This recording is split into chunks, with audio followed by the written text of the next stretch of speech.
I never thought I'd be the kind of woman who would lie to her own daughter about where I was going on a Tuesday afternoon.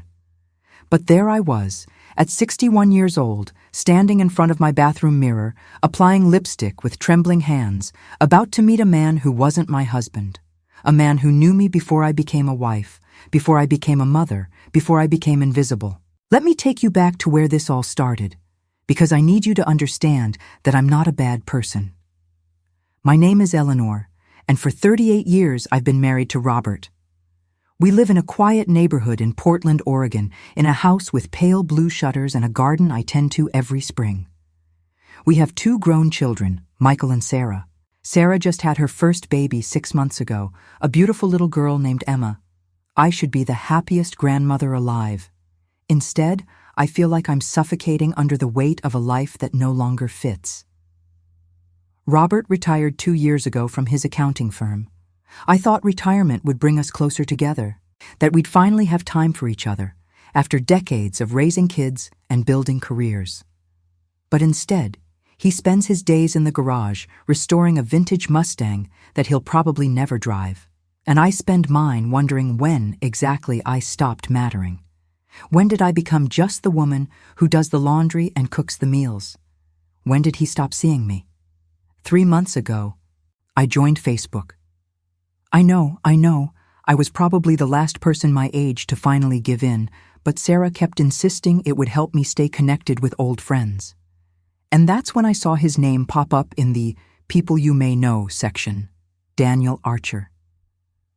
My heart actually stopped for a moment. Daniel, the boy I loved at 23 before I met Robert, the man I almost married. Before you judge me, let me tell you something. And if you're listening to this story and you understand what I'm feeling, please subscribe to this channel, because I need to know I'm not alone in this. I need to know there are other women out there who feel like they've lost themselves somewhere along the way. Daniel and I dated for 2 years in our early 20s. We met at a coffee shop near the University of Washington, where I was studying literature, and he was finishing his architecture degree. He had these intense green eyes that seemed to see right through me, and when he talked about building structures that would outlast us both, I felt like I was part of something bigger. We were passionate, alive, constantly arguing about books and politics and the meaning of life.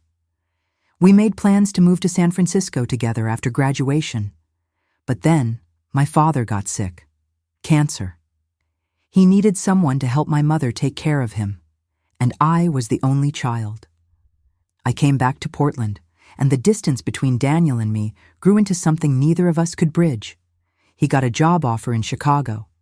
I met Robert at a support group for families dealing with cancer. Robert was steady, reliable, present. When my father died, Robert was the one holding my hand at the funeral.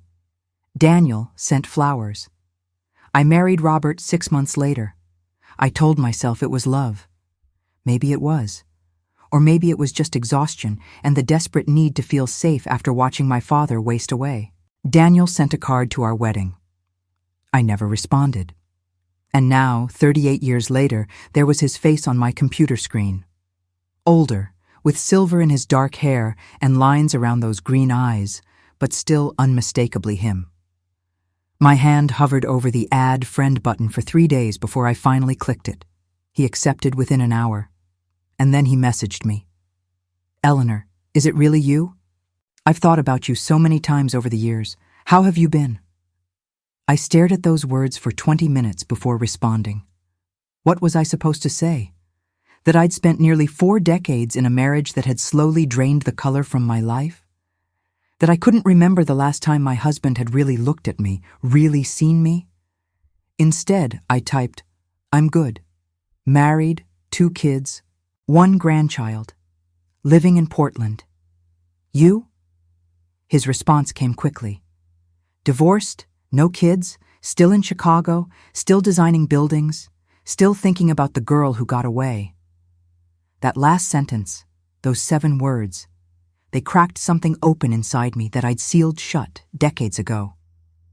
If you've ever felt invisible in your own life, if you've ever wondered what might have been, subscribe to this channel. Because what happened next changed everything, and I still don't know if I made the right choices. We started messaging every day. Innocent at first, talking about our lives, our work, his architecture projects, and my volunteer work at the local library. But slowly, the conversations grew deeper. He asked me questions Robert hadn't asked in years. What was I reading? What did I dream about? Did I still love poetry the way I used to? And I found myself staying up late at night, after Robert had gone to bed, sitting in the dim light of the kitchen with my laptop, telling Daniel things I hadn't told anyone. About how lonely I felt, about how I'd given up my dream of becoming a writer to raise my children, about how I sometimes looked at my reflection and didn't recognize the woman staring back at me. "You were always meant for more than this," Daniel wrote one night. "I remember how you used to talk about writing a novel. Did you ever do it?" I hadn't. I'd written exactly 43 pages 30 years ago, before Sarah was born, and then life had happened. Diapers and school meetings and soccer practices and Robert's long hours at the firm. The pages were still in a box in the attic, probably yellowed and forgotten. "I'd love to read what you wrote," Daniel said, "if you'd let me." Something shifted in me that night. I went up to the attic the next morning while Robert was in the garage. I found the box, pulled out those pages, and read them for the first time in decades. And you know what? They weren't terrible. They were raw and unpolished, but there was something alive in them, something real, something that felt more like me than anything I'd done in years. I sent them to Daniel. He read them in one sitting and called me. Actually called, which we hadn't done yet. I was in my car, parked at the grocery store. And when I heard his voice for the first time in 38 years, I started crying. "Eleanor, this is beautiful," he said. "You have to finish it. Promise me you'll finish it." "I don't know if I can," I whispered. "I know you can. I always knew you could." We talked for an hour about my writing, about his latest project, a community center in downtown Chicago, about the things we'd lost and the things we still wanted. And then he said something that changed everything. "I'm coming to Portland next month for a conference. Will you meet me?" I should have said no. I should have told him it was inappropriate, that I was married, that we needed to stop this before it went too far. But instead, I heard myself say, yes. I hung up the phone and sat in that parking lot for another 30 minutes, my groceries forgotten in the back seat. What was I doing? I was a grandmother, for God's sake. I had a responsibility to my family, to my marriage, to the life I'd built. But I also had a responsibility to myself, didn't I? To the woman I used to be, to the dreams I'd abandoned, to the part of me that had been slowly dying under the weight of being everyone's everything except my own person. If you're still with me, if you understand this feeling, please subscribe, because I need you to tell me if what I did next was unforgivable or if it was simply human. The weeks leading up to Daniel's visit were torture. I found myself oscillating between excitement and crushing guilt. I'd catch myself smiling at my phone when his messages came through, and then I'd see Robert sitting in his recliner, watching television, completely oblivious, and I'd feel sick. Sarah noticed something was different. She came over one afternoon with little Emma, and as I was making us tea, she said, "Mom, you seem different lately. Happier, maybe? Is everything okay?" How do you tell your daughter that you're happier because you're emotionally cheating on her father?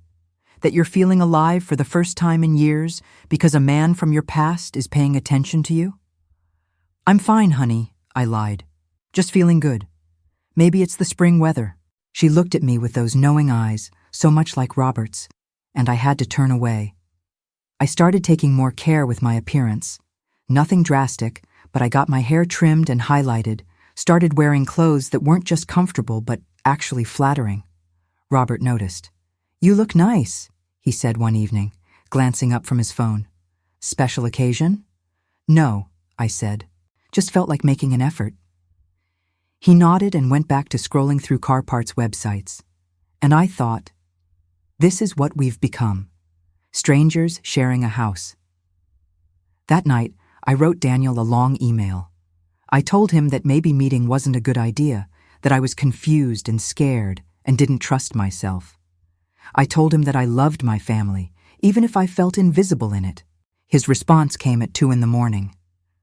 I heard the notification ping on my phone and read it in the dark, with Robert snoring beside me. Eleanor, I'm not here to ruin your life. I'm here because for 38 years, I've wondered what might have been. I'm here because when I talk to you, I remember who I used to be before life wore me down. If you don't want to meet, I'll respect that. But I think you need this as much as I do. Not to start an affair, not to blow up your life, but to remember that you exist outside of being someone's wife and mother. You're Eleanor, the woman who loved Sylvia Plath and argued with me about whether architecture was art. The woman who wrote 43 pages of something beautiful and then forgot about herself. Just coffee. 1 hour. Let yourself remember who you are. I read that message 17 times, and then I knew I was going to meet him. Subscribe to this channel if you want to know what happened when I did. Because the choice I made in that coffee shop 3 weeks later is something I'm still living with. The day finally came. Daniel was staying at the Heathman Hotel downtown, and we agreed to meet at a small coffee shop on Northwest 23rd Avenue, far enough from my neighborhood that I wouldn't run into anyone I knew. I told Robert I was meeting an old college friend who was in town. Technically, not a lie, but the truth felt like acid in my throat. I changed my outfit 4 times that morning, finally settled on dark jeans and a soft blue sweater that Sarah had bought me for Christmas. I looked at myself in the mirror and barely recognized the woman staring back.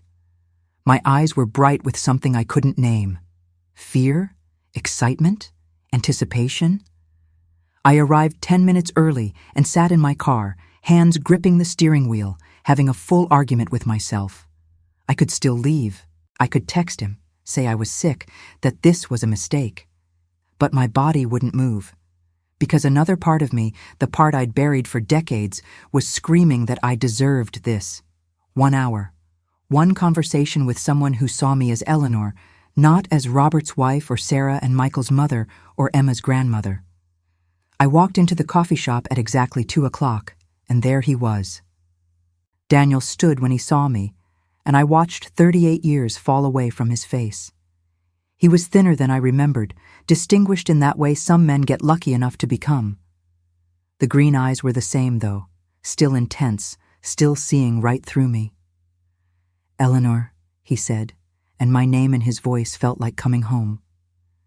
We sat across from each other, and for a moment, neither of us spoke. What do you say to the person you almost married, the person who represents the life you didn't choose? You look exactly the same, he finally said, smiling. I laughed. I look 61, but thank you. No, he said, leaning forward. I mean, you look like you, like the Eleanor I remember. And just like that, we were talking like no time had passed at all. He told me about his divorce 5 years ago, a marriage that had been struggling for a decade, to a woman who wanted different things. No kids, because she'd never wanted them, and he'd convinced himself he didn't either. But now, he said, he wondered if he'd just been protecting himself from the pain of not having them with me. I told him about my children, about Michael, who lived in Seattle and called once a month if I was lucky, about Sarah and Emma, and how being a grandmother should fill this void inside me, but somehow made it worse, because I was watching my daughter begin the same cycle of self-sacrifice I'd lived. Do you love him? Daniel asked suddenly. Your husband. The question hung between us like smoke. Did I love Robert? I'd been married to him for 38 years. We'd raised children together, survived financial struggles, buried his parents and my mother. We had a history, a life, shared memories. But did I love him? I don't know how to answer that, I said finally. I love the life we built. I love that he was there when I needed stability. But do I love him the way I once did? The way I loved... I stopped myself. The way you loved me, Daniel finished. I looked down at my coffee. That was different. We were different people. Were we? Or were we just braver then? If you're listening to this and your heart is racing, if you understand the weight of that question, please subscribe to this channel. Because what I'm about to tell you next is the moment that changed everything. And I still don't know if it was the biggest mistake of my life or the most honest thing I've ever done. We talked for 3 hours, long past the 1 hour we'd agreed on.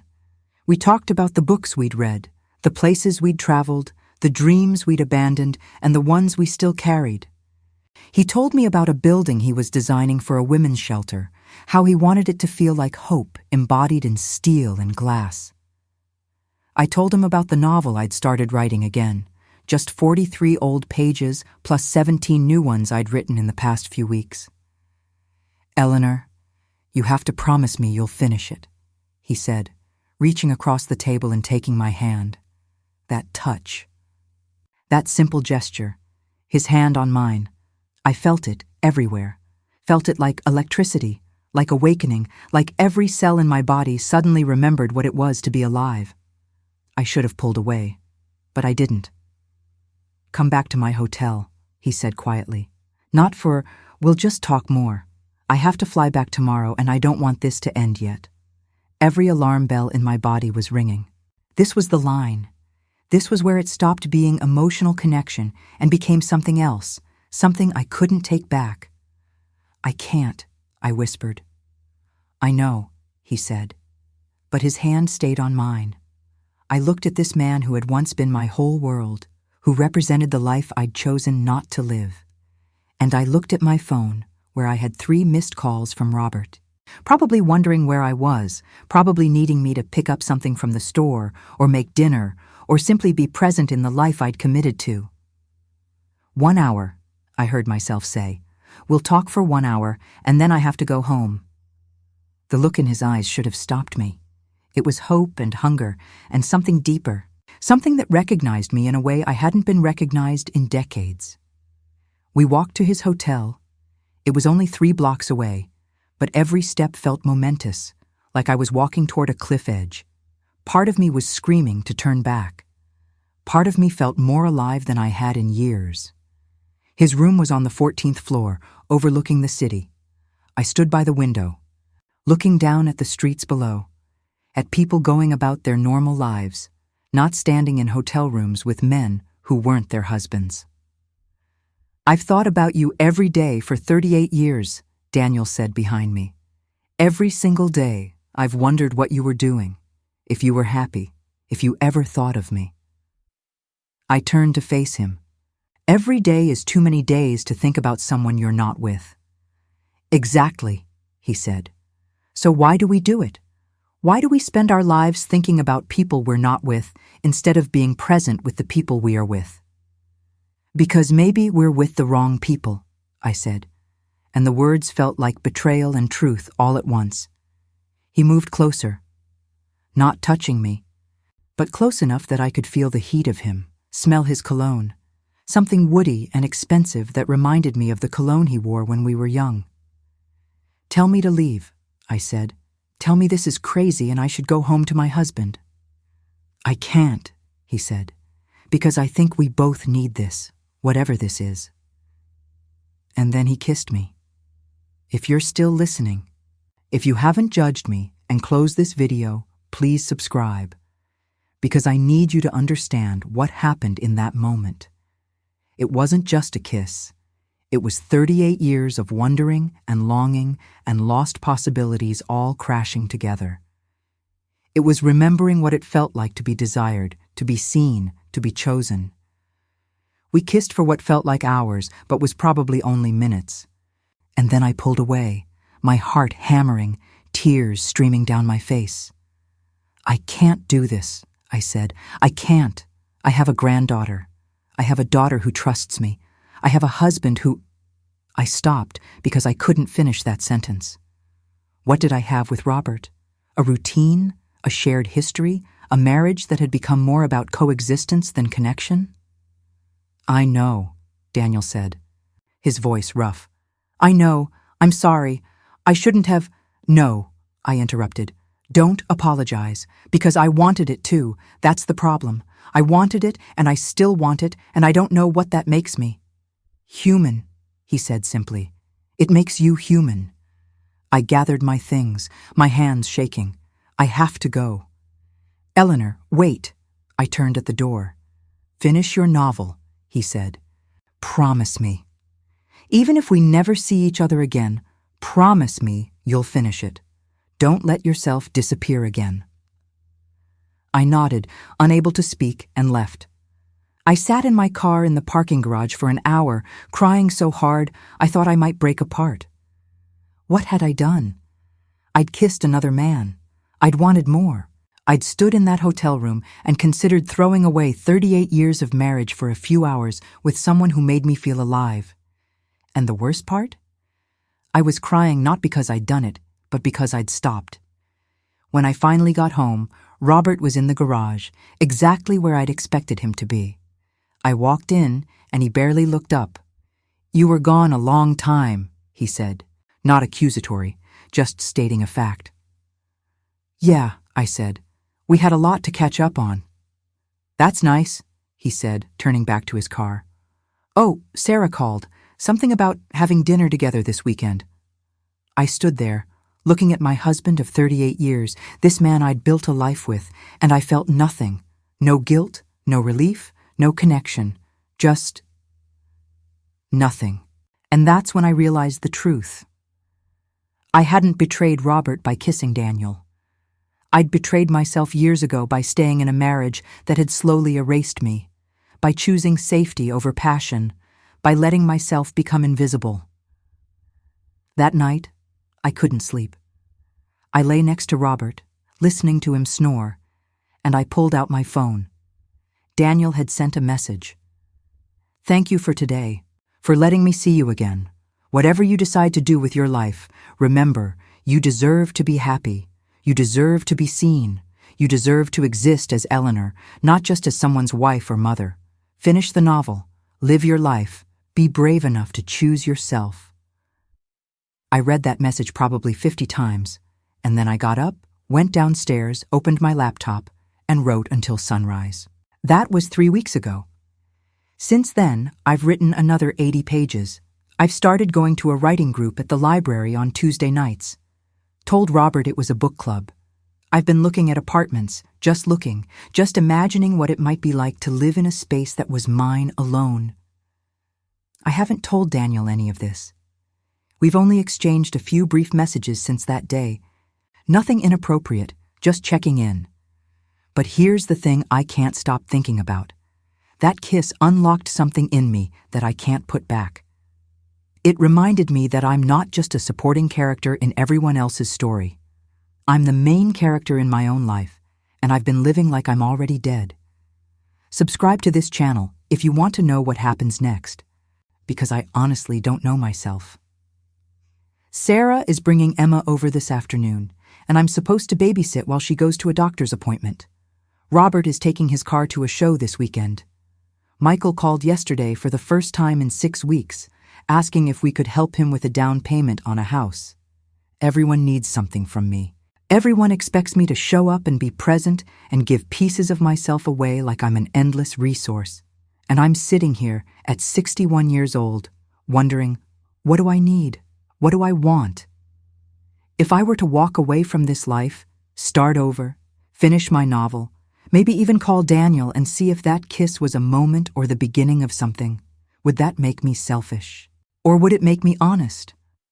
Last night, Robert and I were having dinner, silent as usual, him reading something on his iPad while eating, and he said, without looking up, "You've been different lately." My heart stopped. Different how? I don't know, more. Here, I guess. Less checked out. I wanted to laugh. I wanted to scream. Here? I've never been less here in my entire life. My mind is in a hotel room in downtown Portland, on pages of a novel I'm finally writing, in imagined conversations with a man who sees me as a person, not as a function. But all I said was, "I've been feeling more like myself lately." He nodded, still not looking at me. That's good. And that's when I knew. Robert doesn't want me. He wants the version of me that makes his dinner and does his laundry and doesn't ask him to see her. He's comfortable with my invisibility because it requires nothing from him. This morning, I got another message from Daniel. I'm coming back to Portland next month. Same conference. Will you meet me again? I haven't answered yet, because I know if I see him again, something irreversible will happen. Either I'll finally have the affair I've been emotionally having for months, or I'll tell him I can't do this anymore and lose the only person who makes me feel alive. Or, and this is the scariest option, I'll finally be honest with Robert and blow up the life I've spent 38 years building. So here I am, telling you this story, asking you, what would you do? If you were 61 years old and just remembered what it feels like to be seen, to be desired, to be fully yourself, would you choose safety or truth? Would you stay in a marriage that's comfortable but empty, or risk everything for a chance at something real? I don't have the answer. I'm sitting here with my laptop open, my unfinished novel in front of me, a text message from Daniel waiting for a response, and my husband in the next room who hasn't really looked at me in years. Maybe that's the real question. Is it worse to hurt someone by leaving or to hurt yourself by staying? Subscribe to this channel, leave me a comment, tell me what you think. Because I have to make a decision, and I genuinely don't know what the right choice is. Or maybe there is no right choice. Maybe there's just the choice to finally, at 61 years old, put myself first. Daniel is waiting for an answer. Robert is oblivious. My family needs me. My novel is waiting to be finished, and I'm standing at a crossroads, terrified and exhilarated and more alive than I've felt in decades. What would you do in my place?